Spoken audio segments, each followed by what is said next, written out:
Hey everyone, welcome back to the channel. Today, we're tackling a hot topic for 2025, Brex versus Ramp.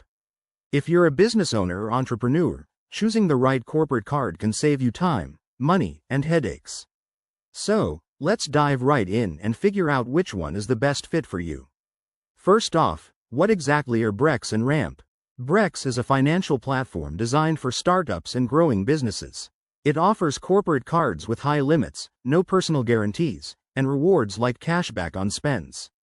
It's super user-friendly for tech-savvy teams and integrates seamlessly with tools like QuickBooks and NetSuite. On the other hand, Ramp is all about automation and efficiency.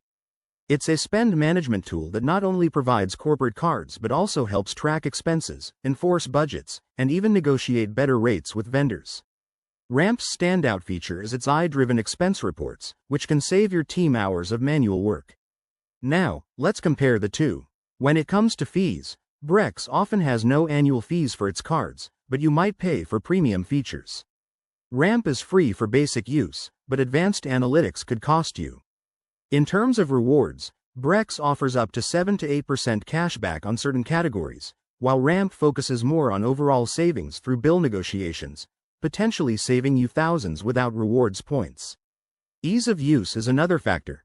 Brex is great for fast-growing companies needing quick access to funds, whereas Ramp shines for larger teams that want detailed controls and real-time insights. But which one should you choose? It really depends on your business needs.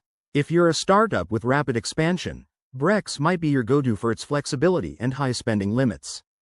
However, if you're focused on cost control and automation, Ramp could be the winner, especially for established businesses aiming to optimize expenses in 2025. In conclusion, both Brex and Ramp are excellent options, but Ramp edges out for most users due to its innovative features and potential for long-term savings. I'd love to hear your thoughts. Have you tried either? Drop a comment below. Smash that like button if this helped, and don't forget to subscribe for more business tips. Thanks for watching, and see you in the next video.